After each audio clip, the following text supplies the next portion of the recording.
Tiago capítulo 5, versículos 17 e 18, diz assim: Elias era humano como nós.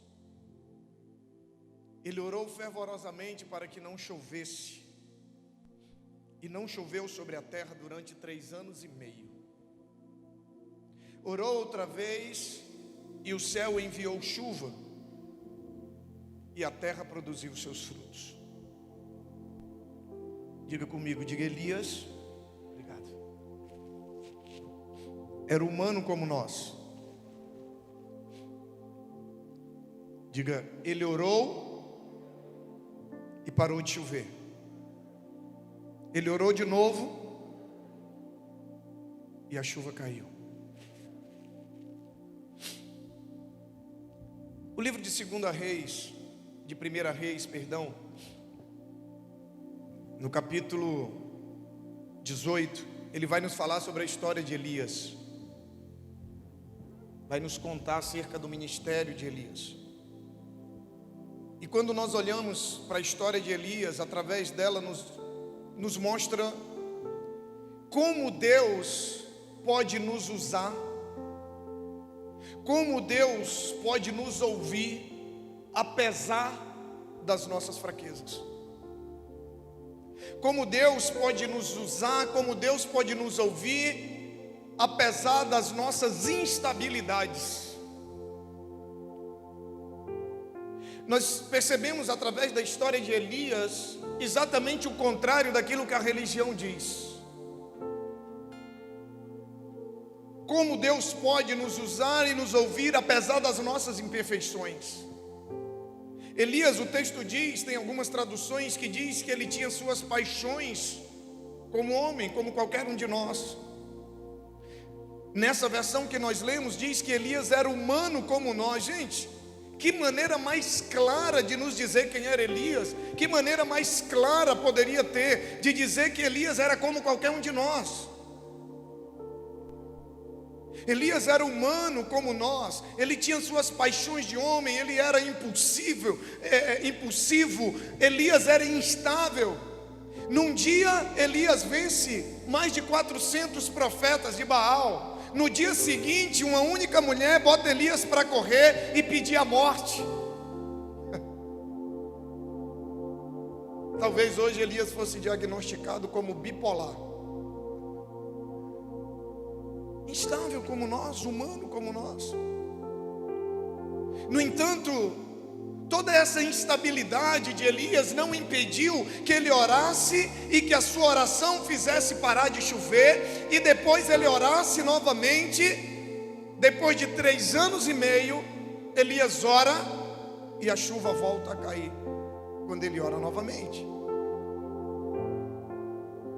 E eu tenho certeza que esse texto ele não começa dizendo que Elias era humano como nós por acaso. Nada está na Bíblia por acaso. Perceba que antes de dizer como Elias tinha orado, como Deus tinha ouvido e como Deus tinha respondido Elias, o texto faz questão de dizer: ei, Elias era humano como nós. Isso nos ensina que nós não devemos focar nas nossas imperfeições, nós não devemos focar nas nossas fraquezas, mas exercer a minha fé e a minha confiança na perfeição e no poder daquele que nos amou, na perfeição e no poder daquele que é perfeito e daquele que pode todas as coisas.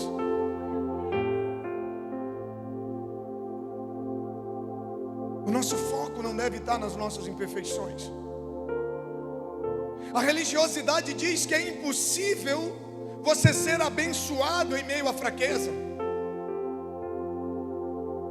A religiosidade diz que é impossível Deus te ouvir e te responder sem que você seja perfeito. E isso acaba fazendo com que eu e você coloquemos a nossa confiança na nossa própria força. E a nossa própria força nunca poderá se comparar com a força de Deus.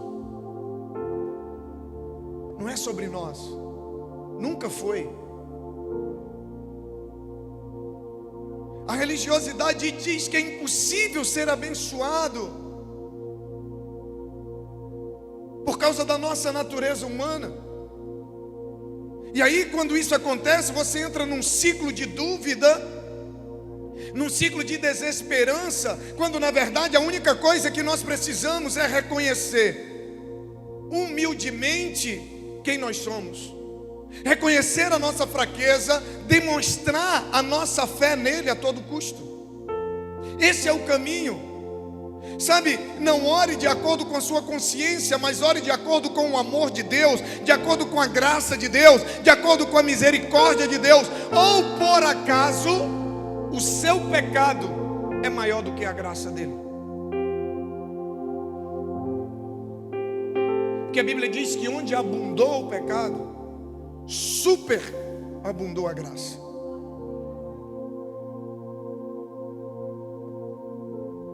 Deus sabe que eu e você somos imperfeitos. Deus sabe que nós somos filhos imperfeitos, mas mesmo assim Ele deseja nos abençoar.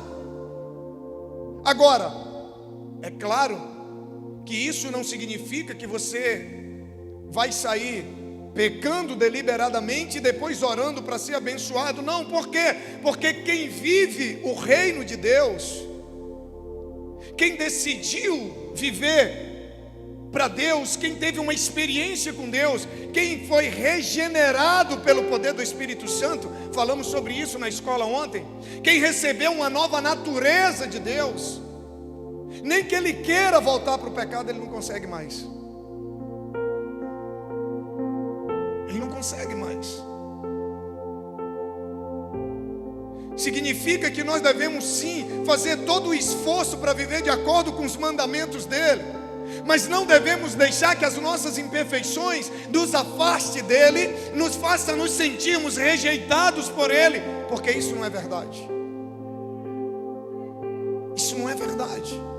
Imperfeitos sim, rejeitados não. Diga comigo, imperfeito sim, rejeitado não. Sabe, viver no reino significa exatamente isso. Sabe, o esforço para viver de acordo com a vontade dele, mas ao mesmo tempo não deixar que as nossas falhas, que as nossas imperfeições nos afastem dele. Pelo contrário, as nossas falhas, as nossas imperfeições devem nos aproximar cada dia mais dele, no intuito de sermos aperfeiçoados por aquele que é perfeito. A Bíblia diz que ele não veio para os sãos, porque os sãos não precisam de médico. Ou seja, ele não veio para quem é perfeito, porque quem é perfeito não precisa dele. Não precisa dele. Só precisa dele quem tem alguma imperfeição. Só precisa dele quem tem algo para melhorar. Só precisa dele quem tem algo para ser aperfeiçoado. Agora não basta a gente ter, é necessário reconhecer que nós somos imperfeitos. Embora não desejamos ser, queremos ser aperfeiçoados todos os dias.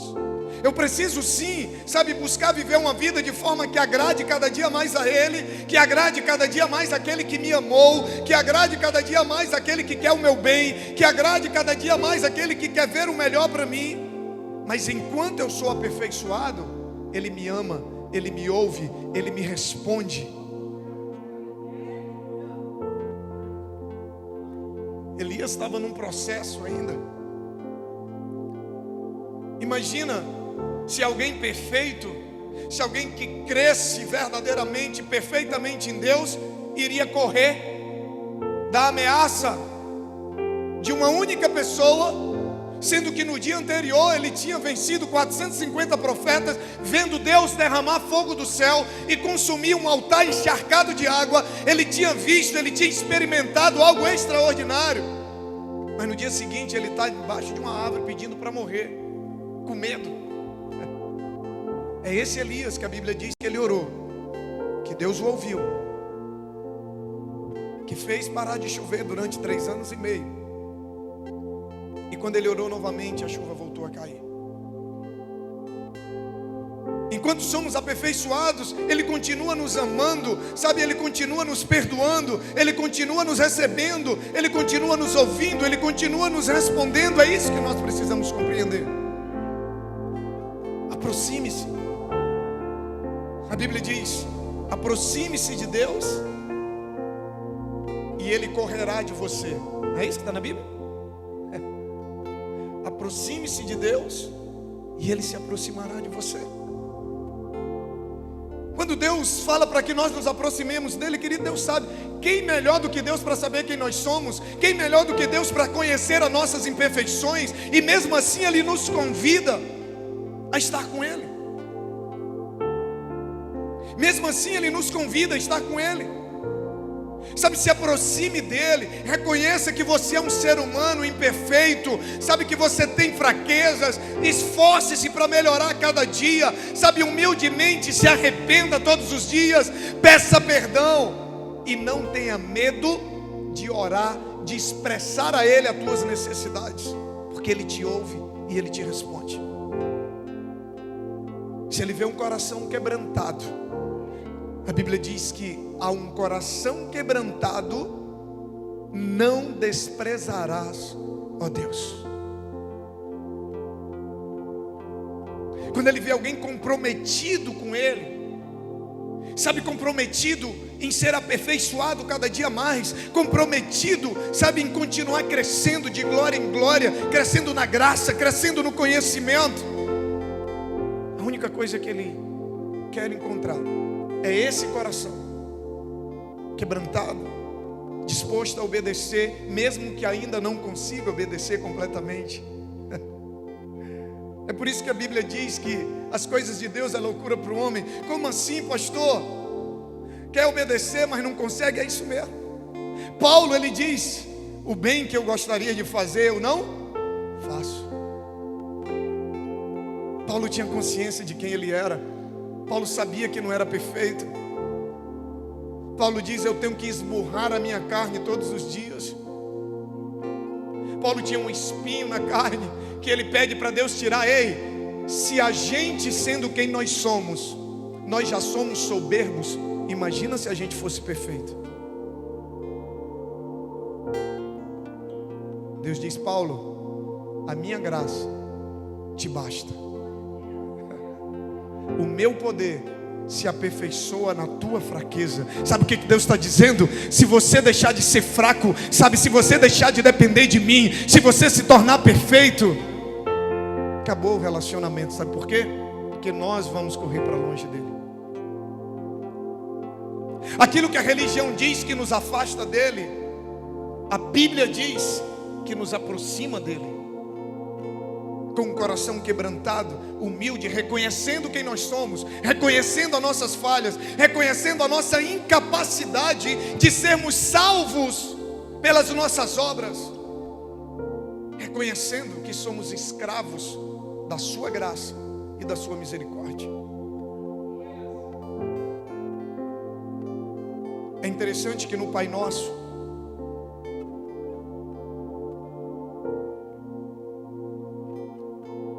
gente, agora que eu percebi que eu estou sem óculos, o negócio está forte aqui. Mas glória a Deus. Está aí, meu amor. Esse pastor Pedro é uma bênção. Obrigado. É engraçado que no Pai Nosso, eu não sei se você já percebeu isso, Ele primeiro nos manda pedir o pão, para depois pedir perdão. Ou não? O pão nosso de cada dia dá-nos hoje, perdoa as nossas dívidas. Ué, mas primeiro eu não tenho que estar perdoado 100% para poder pedir? Primeiro eu não tenho que ser perfeito para poder pedir? Primeiro Ele nos manda pedir o pão e depois Ele nos manda pedir perdão. Por quê, pastor? Porque Ele é mais pai do que juiz. A religião o apresenta mais como juiz do que pai, mas a palavra o apresenta mais como pai do que como juiz. Como pai, primeiro Ele quer sentar à mesa conosco, primeiro Ele quer que a gente se chegue a perto, primeiro Ele quer ter relacionamento. E é por isso que Jesus fala tanto de oração, é por isso que Jesus fala tanto do contato com a palavra, porque primeiro o Pai quer ter relacionamento contigo, depois, com muito amor, Ele vai te dizer o que você precisa mudar. Ele vai te dizer do que você precisa se arrepender. Tem muita gente distante de Deus, porque se sente indigno de se aproximar de Deus, porque a religião o afastou. A graça de Deus nos aproxima. A graça de Deus nos permite chegar até Ele do jeito que nós somos. Porém, essa graça é tão forte, o amor dele por nós é tão grande, que Ele não permite que a gente permaneça do jeito que é quando a gente chega até Ele. Ele nos ama de uma maneira que permite que a gente se chegue a Ele do jeito que somos, mas Ele nos ama tanto que Ele não permite que permaneçamos do jeito que somos. Ele vai nos aperfeiçoando, mas na medida que nós vamos caminhando com Ele, na medida que nós vamos nos relacionando com Ele, e Ele vai dizendo: filho, muda isso aqui, filho, isso aqui não vai te fazer bem, filho, isso aqui vai te trazer prejuízo, filho, valoriza mais isso aqui, filho, vai por esse caminho. Mas primeiro Ele quer relacionamento. Por isso que Ele diz: primeiro peça o pão, depois a gente conversa. Há duas coisas necessárias para que você viva uma vida cristã saudável, equilibrada e vitoriosa. A primeira dela é confiar na graça de Deus, porque a Bíblia diz que se as misericórdias dele não se renovam a cada manhã, todos nós, diga todos, diga o pastor, o outro pastor, o outro pastor, diga todos os pastores, até o novo convertido, se não for a misericórdia se renovar a cada manhã, a Bíblia diz que nós somos consumidos pelos nossos pecados. Primeira coisa que você precisa entender para você viver uma vida cristã saudável, equilibrada e vitoriosa, é você confiar na graça dele. Graça que permite nos relacionarmos com ele sendo quem somos, mas que não nos deixa do jeito que somos. Porém, nós também precisamos confiar em nós. Na verdade, eu diria que é uma contradição dizer que confio em Deus e não confio em mim. Sim ou não? Teve um sim isolado aí, aquele sim lá no final, sim.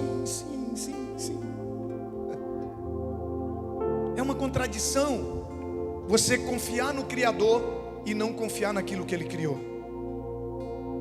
Há uma frase no mundo artístico que diz o seguinte: se tem fé no artista, tem fé na criação.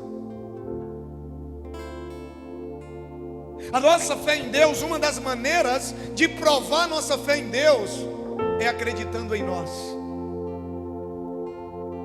é acreditando naquilo que Ele nos entregou, é acreditando naquilo que Ele nos chamou para fazer, é acreditando naquilo que nós somos. Se dizemos que cremos em Deus, por que nós não teríamos fé na sua criação? Se a Bíblia diz que tudo que Ele criou é bom, ainda mais eu e você, que a Bíblia diz que Ele criou o ser humano, Ele criou a mim, criou a você, a sua imagem e a sua semelhança. Ei, você não é qualquer coisa, você precisa entender o seu valor, você precisa entender aquele que te criou e para que Ele te criou. Você precisa acreditar em você. Desacreditar em você é desacreditar nele.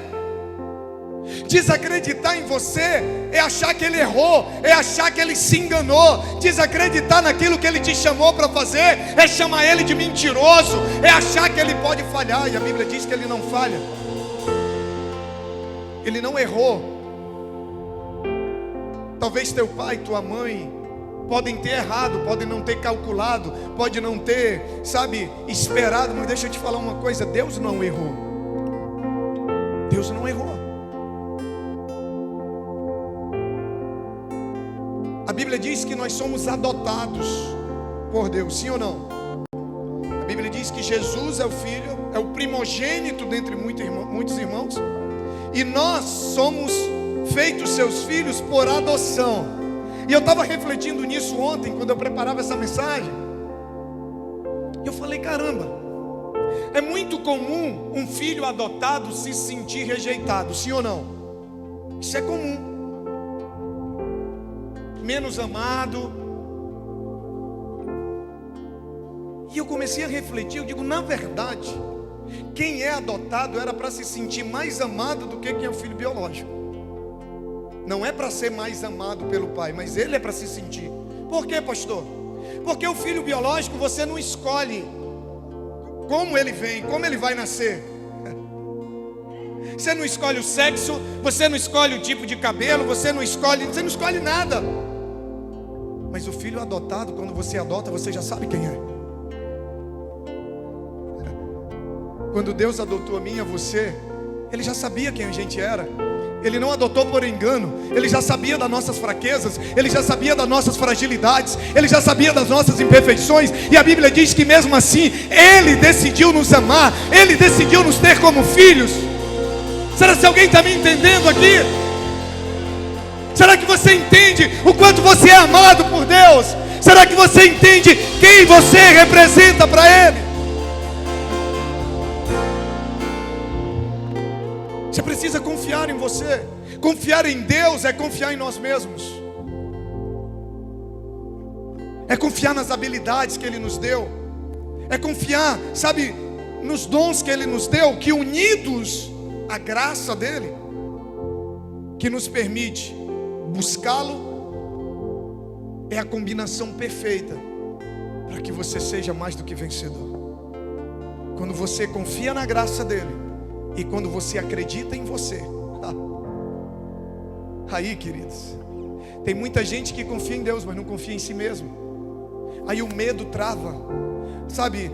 Falta confiança, falta fé, falta coragem. Tem gente que acredita muito em si mesmo, mas não confia na graça. Tem uma história que eu li em um livro que fala o seguinte: uma mãe, o filho levou um bilhete da escola para casa. E quando chegou em casa, ele entregou o bilhete para a mãe. A mãe pegou o bilhete e começou a ler. E ela estava com os olhos marejados de lágrimas. E ela percebeu que o filho estava ansioso para saber o que tinha naquele bilhete. E aí ela começa a ler o bilhete em voz alta. E ela diz assim: seu filho é um gênio. Essa escola é muito pequena para ele. Não temos professores competentes para ensiná-lo. Você deve se responsabilizar pelo ensino dele. E aí, anos depois, a mãe daquele menino morre. E ele encontra no meio das coisas da sua mãe o bilhete. E quando ele pega o bilhete, ele vai ler. O que estava escrito lá? Seu filho está mentalmente doente e não podemos permitir que ele continue frequentando a escola. Por isso, responsabilize-se pelo ensino dele. E aquele filho começou a chorar por perceber algo que era realidade lá atrás, mas que não influenciou, que não afetou a sua vida, graças à fé e à confiança que a sua mãe teve nele quando ele era apenas um menino. E ele escreveu no seu diário pessoal, e essa frase se tornou conhecida mundialmente. Ele escreveu lá: Thomas Alva Edison foi um menino mentalmente doente, mas graças à sua mãe heróica, ele se tornou um gênio do século.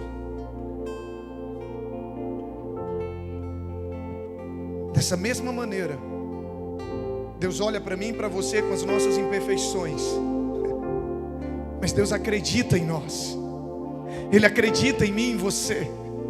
Ele acredita que apesar das nossas imperfeições, nós podemos viver coisas extraordinárias. Nós podemos ir além daquilo que os nossos olhos possam enxergar. Nós podemos fazer coisas maiores e melhores do que aquilo. A Bíblia diz que aquilo que olho não viu, ouvido não ouviu e nem chegou ao coração do homem, é aquilo que Deus tem preparado para aqueles que o amam, para aqueles que confiam nele, para aqueles que confiam em si mesmo. Aleluia! Deus acredita em você. Quando Ele olha para você, Ele olha além das tuas imperfeições. Deus tem a mesma fé em mim e em você que aquela mãe tinha naquele filho. Por isso, deixa eu te falar uma coisa. Não há motivos para você menosprezar quem você é. Não há motivos para você escutar as vozes do mundo, as vozes contrárias que tentam diminuir quem você é. Porque Ele acredita em você. Ele não errou. Quando Ele te escolheu, Ele não errou. Quando Ele te escolheu como filho, Ele já sabia quem você era. Ele já sabia das nossas limitações. É Ele quem conhece você e não os outros. Ele é o teu Criador. A opinião dele é a que vale. Tem muita gente vivendo pela opinião dos outros. Tem muita gente vivendo pela sua própria opinião. Tem muita gente vivendo pela opinião das suas emoções. Mas deixa eu te falar uma coisa. É a opinião dele que vale. Sabe, é o que ele pensa ao teu respeito que vale. É o que ele diz ao teu respeito que vale.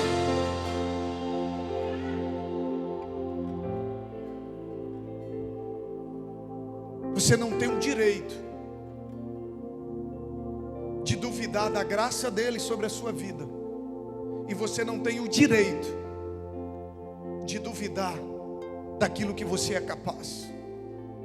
Você não tem o direito de duvidar de quem você é, de quem ele diz que você é na palavra dele. Acredite nele. A Bíblia diz que as suas obras são perfeitas, para tudo tem um propósito. Sabe, Deus criou a mim e a você do jeito que nós somos, porque há um propósito nisso. O lugar onde você nasceu tem um propósito nisso. A tua infância tem um propósito nisso. O que você viveu até aqui tem um propósito nisso, porque Ele não erra. Ele não é homem para que minta. Ele não é filho do homem para que se arrependa.